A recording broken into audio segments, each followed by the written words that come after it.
Hi, this is Jason Lisk with Pool Genius. I am again live at the Circa Sportsbook for the Ultimate Contest Weekend. We are here recording, and right now I have on with me Tony Farmer of Last Men Standing podcast and a bunch of other things. You can tell us everything that you're doing around Survivor and sports content in general. How you doing, Tony? Doing well, man. Doing well. I do produce a little bit of content for oddshark.com, for si.com as well, and Survivor Atlas sometimes too as well. And lastmenstanding.com is the podcast at the LMS podcast on Twitter. So if people don't know what Last Men Standing podcast is, can you tell them generally what you cover on that podcast? Yeah, for sure. So we talk about Survivor pools. We focus quite a bit on the Circa Survivor pool, but Survivor pools in general as well. And we look at every single game on the NFL slate from a Survivor pool perspective in the middle of the week, usually on Wednesday. Every once in a while, we'll do a Tuesday episode, but usually on Wednesdays. And we analyze the pros and cons of taking a game. We talk about things like future value, and when it is in Circa, we talk about things like are these teams, on holidays, and look at the X's and O's and things like that, so that you know the pros and cons and can come up with a decision yourself. Well, that's exciting. We're big into Survivor at Pool Genius. We do all sports pools. Definitely Survivor's one. We have a lot of subscribers. They may get tired of reading my input, and some may think I'm an idiot. That happens. So from a different perspective, you've got Tony here putting out weekly on Wednesday. You said? Yep, weekly on Wednesdays, 4 p.m. Pacific, 7 p.m. Eastern time. So if you want to hear more Survivor talk, check that out. If you're trying to weigh like what people are talking about, what people are considering for that week, certainly check that out. And while you're looking at our tools as well. So Circa Survivor, you are covering it with this podcast, and you are also playing it. Tell me which came first. Playing in it came first. 2021, I had 4 entries. Made it all the way to Thanksgiving and lost with the Cowboys against the Raiders in overtime. Oh, I remember that game. Because after I lost that game, there were 40 people left in the pool. So you could say I was tied for 41st in the largest legal Survivor pool in the world. And so I've been hooked ever since. I've been playing ever since. I remember that game. I was not on that entry for Survivor, but I was with my Dallas Cowboys family for Thanksgiving. So it was not a happy day for those folks. The therapy has helped. Overtime, right? Overtime with their car, And I had Buffalo available, and I did not use Buffalo against New Orleans. So that is the decision that I will forever be regretting. Yeah. So you were hooked that year, 2021, and you've played it every year since? Yep, absolutely. 2022 was rough. That was the year that about 50% of the pool got knocked out in week 1 in Circa. And so all but one of my entries was knocked out. Was that one of the Indianapolis years with Rivers, or was that? I'm trying to date myself. Did the Colts tie that year? Was that the 2020? There was one. There was a tie. We'll go back. We'll check the tape. But what I lost on was the 49ers against the Bears in week 1. Justin Fields in the rain. Oh, the Trey Lance game in the rain. That was the one. Oh, yeah. Shame on me for trusting a young quarterback in a rain game. So I promise you, Pool Genius subscribers had that game as well in some senses, because it was a low-owned game, and so we were like, let's roll with some. Yep. But man, that game was brutal. The field conditions, Fields I think didn't complete many passes, but hit a big one if I recall. Yep. And so that was a rough one. It's one of those things with Circa where you put your entries in on Saturday, and then as you start to get the weather report Sunday morning, with some other pools you can do it right up until kickoff. With Circa, you're like, oh god, there's nothing I can do. The pick is in. And you just see the weather getting worse and worse. You see the number move against you. Yeah. Yes, not good. I mean, that's the same with like injury situations with quarterback. Like, how would you handle, like, you got to have the pick in by Saturday evening? How would you handle like any uncertainty situation with quarterback typically in this contest versus a different pool? It's like it's one of those things where like if it's not a hell yes, it's a hell no. So if I don't know for sure the starting quarterback, I'm usually gonna play it safe. For sure. You don't want any surprises on Sunday. Yeah. Okay. So 4 entries in year 1. Have you increased that over the years? I'm up to 10 entries now. I've got my girlfriend's doing 10 entries in Survivor as well. So that's a great girlfriend. It is. And so between the two of us, we'll got 20 this year. Wow. So I love this contest. It's the greatest contest in the world. I tell you what, the games are obviously fun on Sundays, but I've started looking forward to Saturday night when Circa announces the entries. That's Yep. almost as fun. Yeah. Probably an exaggeration to say it's almost as fun, but it is really fun to watch those numbers come out. So I know you're going to be doing predictions this year on what those numbers are going to be. Probably on Thursdays. I'll put those out before the Nice. Thursday game. I love it, and it's fun to see how close our predictions are to what actually happens. Yeah, I mean, when I track mine, better than if you just looked at like Yahoo data, ESPN data, even like Run Your Pool and some of these other sites, because I am like thinking about the contest. But there were weeks when I had misses. I mean, you see some big swings in this contest that you aren't expecting sometimes where, whoa, I thought that team was going to be popular, maybe 30%, and then they were 45, 50. And it's like, wow, okay. Yes. Everybody came to the same decision on that team. Yep. So when you play all these entries, start with 4, now you're up to 10, and your girlfriend with 10. What is your thought process on what percentage of your entries or how much you split across different teams? It really depends on the week.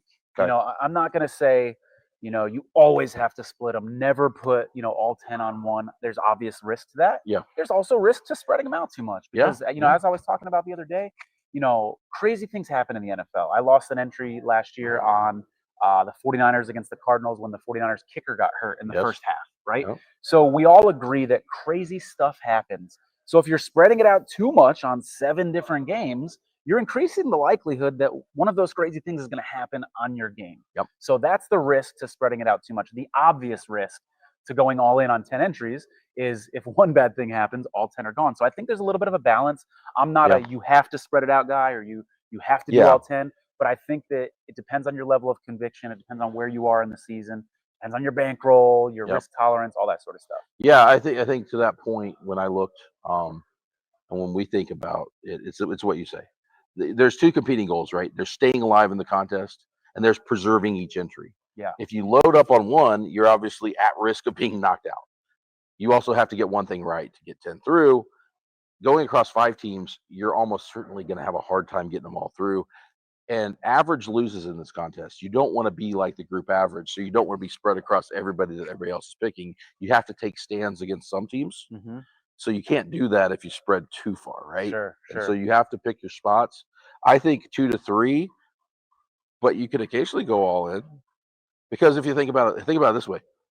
By the end of the contest, you're all in every week if you're down to 1 entry. So you can either go all in early and then start diversifying if you make it. I think that's a mistake some people make. They don't diversify. I've seen people load up and maybe go 4-0. Yeah. But then the contest gets cut in half, 80%, and they don't change their mentality. And I think you have to do that. Let's use a real example. Yeah. NFL Wise Guys, that was his entry name in Circa Survivor last year. I mean, every single week, all 10, all 10, all 10. It got to the point where he had 10 entries left, and the person with the next amount of entries, you have to fact check me on this, was around 5 or 6. I mean, he was in a dominant position, and everybody's like, he's got to split this week, right? Yeah. 10 again, and he wins. Got to split this week. 10 again, and he wins. But it did eventually bite him. It will bite you. It did eventually bite him, and he went out. I want to say it was week 15 or so. I mean, he had games where he was winning in overtime with all of his entries, and it wasn't deterring him. He was still doing it. So yeah, you have to. It works till it doesn't work, right? There's a saying. What got you here won't get you there, and sometimes you do it like in business, right? Sure. But sometimes the same in Survivor. The strategy that gets you from 10,000 to 200 is different than the strategy you want to use from 200 on it. And to your point, you see Grandissimo here. We got 21 people in that. That's $100,000 entry. That is going to be a very different strategy just because the pool is so much smaller than a larger pool. So yeah, you got to be agile for sure. Okay, well, let's talk your content and your show. When do you start that show, and what do you typically what's your broadcast schedule? Yeah, started the show actually last year as Last Man Standing. We've rebranded a little bit, so now we're Last Men Standing. It started just before the season last year. Okay. And I'm excited about this season because last year when we started it, there was like no runway. I started it like I said, right before the season. And then a bunch of people got knocked out by week 5. 90%. You all saw the carnage last year, right? So now I'm like, well, this year, hopefully if there's a little less carnage, hopefully there's more people that are going to be watching longer. Our audience will grow. And we're already seeing some great traction on Twitter and on YouTube. So I'm really excited to see our audience grow. And when I say our audience, it's really a sense of community. Yes. It's exciting because I was just talking to a gentleman who in 2023 had a brutal Survivor loss. It was last week of the season. You guys remember that Colts Mhm. Texans game, the 4th and 20 conversion, Yeah. and he's bringing me through this whole dramatic story that actually Yep. started 2 weeks prior, and I'm like, you can't tell this story to someone who's not a sports fan. Yeah. Yeah. You can, but they're not going to get it. They're going to be like, wow, that's crazy. And even a sports fan who's not a bettor might not be able to appreciate it. But when you come to events like this and you're having conversations with people who are really knees deep in survivor Yeah. pools, those are the people who understand it. So I love building community with this show because we can kind of lean on each other when we have bad beats and stuff like that. It's fun. It is fun to talk about those. It's also it is a psychological challenge to play Yes. in these because you do have to like. I get questions all the time in our chats. Late. Should I hedge? Should I do this? And that's a personal question. I mean, Mhm. what would drive you crazy to know that you made no money off this versus that you gave away money that you ultimately won because you Right. hedged? What's worse? Yeah. Where is that number for you? That's a Yep. personal question. Some people are like, I played this for fun and I'm going for the win. And some people are like, I want to make something off of this, Yep. right? And so those are the kind of things that I think you have to answer individually. But at the end of contests, it can be quite a challenge. I can't imagine being that case 1 week from Ooh. the thing. And how do you function during the week? Yes, So you know that this game on Sunday is going to determine whether you win right, $2 million or not, or $6 right, million or right. not. And you're at the grocery store and you're checking out. And like, hey, how's your day today? And it's just like Survivor, Survivor, And they're Survivor, during the Survivor, Survivor, holidays, by the Survivor. way. You're Yes. with family over Christmas, right, and New Year's, and that's Yeah. when you're closing the last 2 weeks of the season. Yeah. Is you're going to family events, I and know some people who won't even tell their family. They don't even tell them because you don't want to jinx it. And yeah, that and like you're sweating this out. You're looking at the game in the corner yeah, of your eye at Thanksgiving hmm dinner, and if you lose, do you really want all that pity? I don't know. I don't yeah, know. Some yeah. people just choose to keep it to themselves, and I get and respect that decision. I was just thinking, this contest started in 20. I don't know if you remember 2019. That was Brady's last year in New England. Okay. So talk about bad beats. I can't imagine if Circa had been around then. The Patriots were like a 14-point favorite. Brady's last game, it was a smart play. If you had the Patriots have made it to the last week of the season, Mm. they lost to the Dolphins, lost the 1 seed in the Was that the AFC. Gronk year? That was the last year. They both went to Tampa.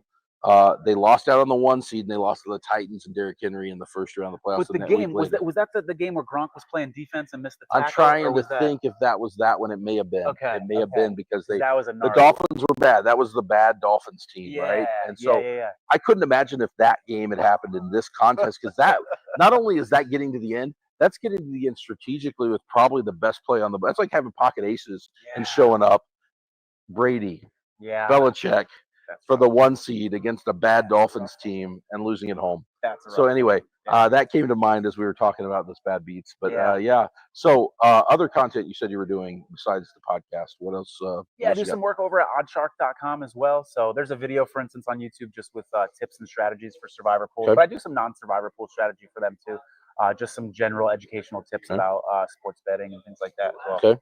So And you said you're going to go on the Survivor Sweat show as well. yes, Saturdays, 12 Saturdays this year, not every single Saturday, but 12 Saturdays I'll be on the Survivor Sweat podcast minutes after Circa has announced the selection counts. So we'll be Okay. there to kind of analyze So you'll be that, breaking look at that EV down. and stuff Yeah. like that. Yeah, it's going to be fun. Well, yeah, that's exciting to see where these numbers end up. Yeah, week Week one in particular. week one. What do you think? What are your predictions? Who are we going to see? Man, I What's tell the you order? what, I was talking to a guy who's very sharp and who does very well in these contests, and he said that he thinks the Broncos will be at 60%, and I thought that was crazy. I don't think it can be that high, but No. could the Broncos be at 40% in Circa? I think that could happen, and that wouldn't shock me. Yeah. I think Cardinals are going to be next in the second spot. Probably Washington third, and Cincy fourth, and Philly fifth. If I had to put it in that's Yeah. kind So of the you order. think?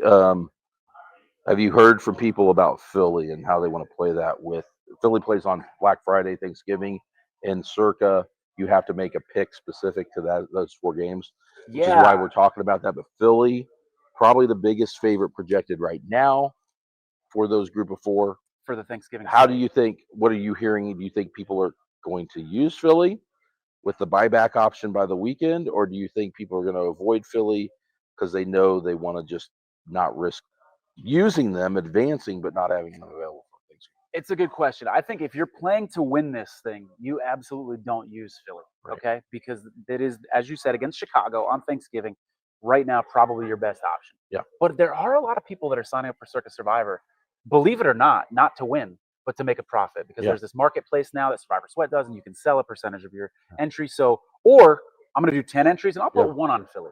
Yeah. Because if I can get Philly across the finish line and then there's carnage on Sunday, I will survive the carnage. So that is a train of thought, and you get a get out of jail free card if you're willing to pay the extra $1,000, and if you're local or are willing to fly down between that game on Thursday and when the deadline happens on Saturday. Or maybe you're in California and you're going to drive across the state lines real quick to rebuy. But you cannot. There might be a misconception out there. Some people think I've got a proxy. You can't call your proxy and re-up after the Eagles lose. You have it's a new registration entry, and you have to re-register in person. Yeah, so it's not reviving your entry, and you've used the Eagles, and the entry comes back. It's that entry's out. Yep. You can replace it by buying another entry and picking a new team. Exactly. Replaces week and still only have a maximum of 10 entries, of course. You can't go over that. So knowing that you have to be local to do that, I can't imagine Philly will be over more than like 8%. Yeah. I'd be pretty surprised.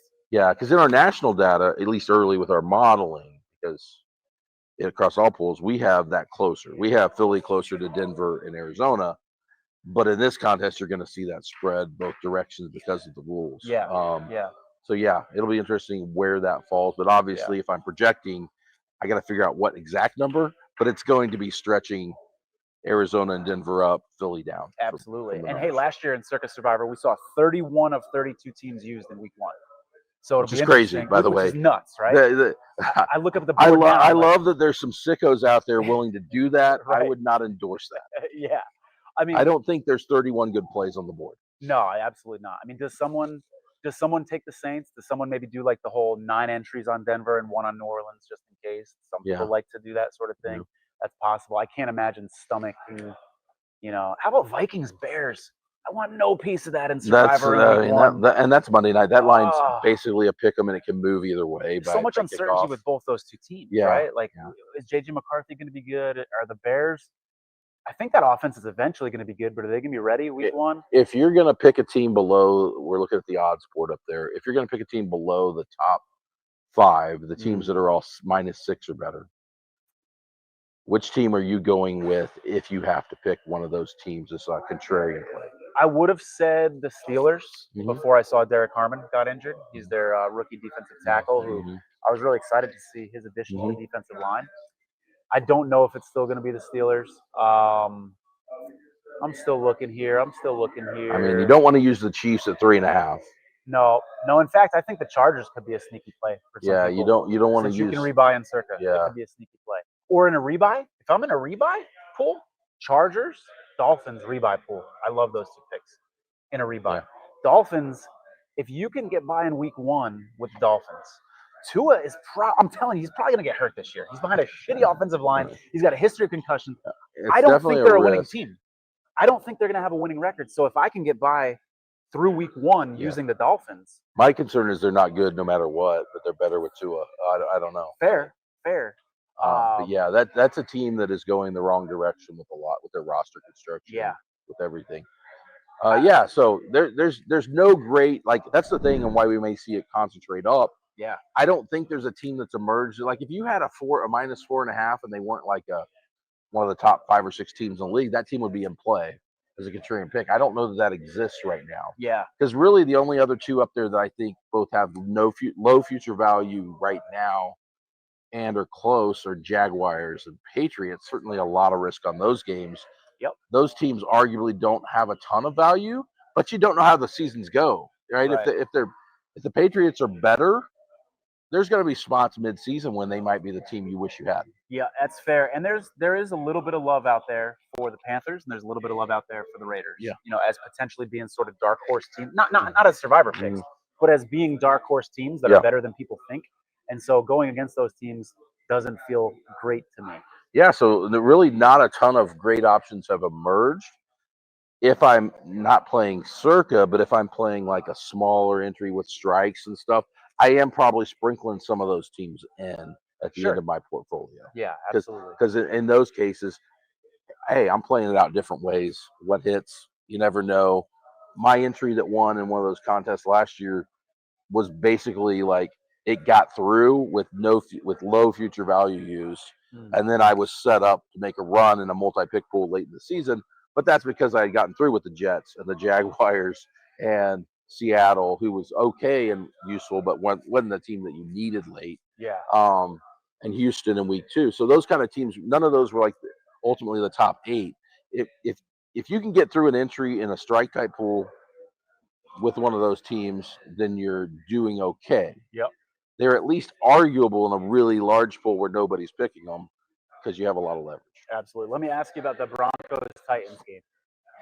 Survivor pool aside, future value aside, what do you think the likelihood is that rookie quarterback can go on the road in Denver and pull an upset there? I mean, anything could. The fact that it's a rookie quarterback, I think they haven't done great lately in terms of outcomes.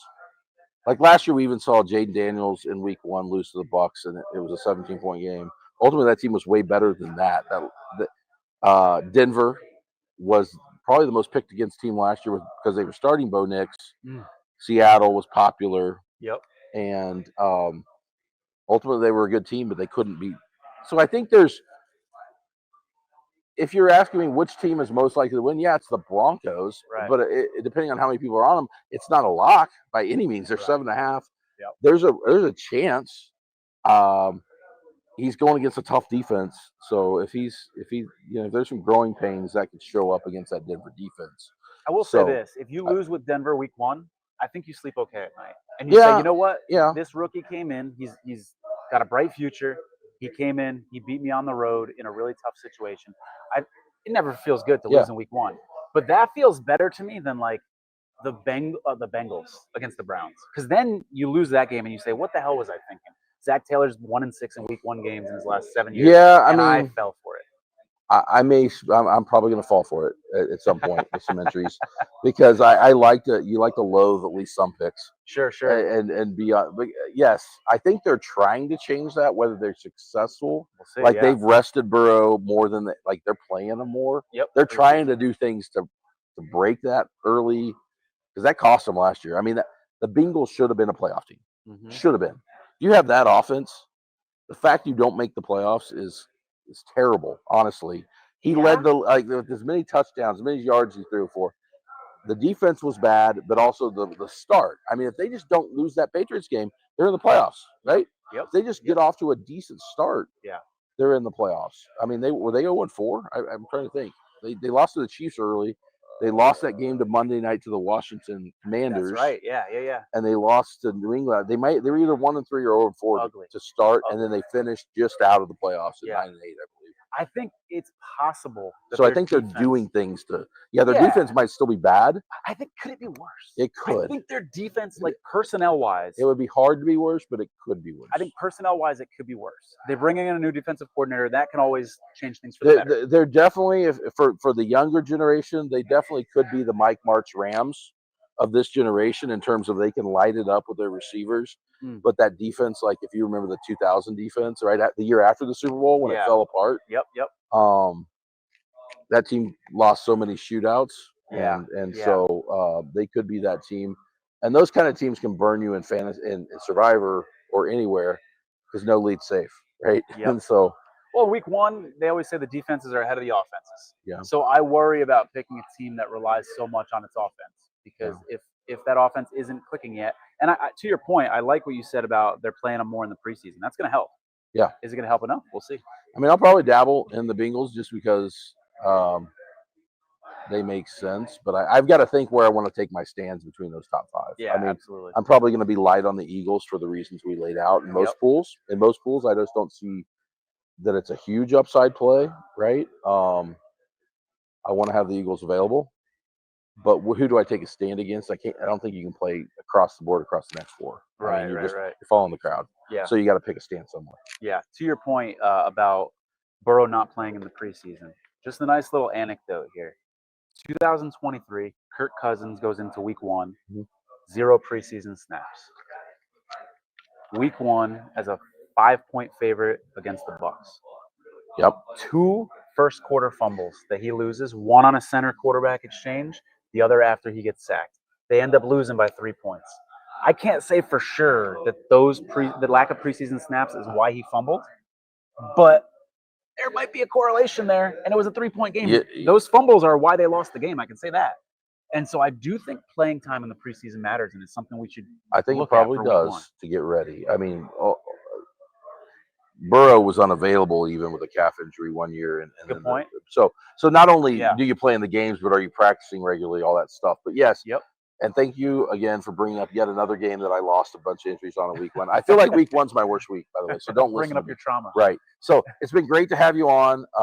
Look for his stuff here at Last Men Standing podcast, as well as on these other platforms he mentioned. Check it out. Get involved in the Survivor contest and conversation, and we look forward to covering this Circa Survivor contest all year. Thanks so much for the Good to talk to conversation, you. man. That was Yep. great.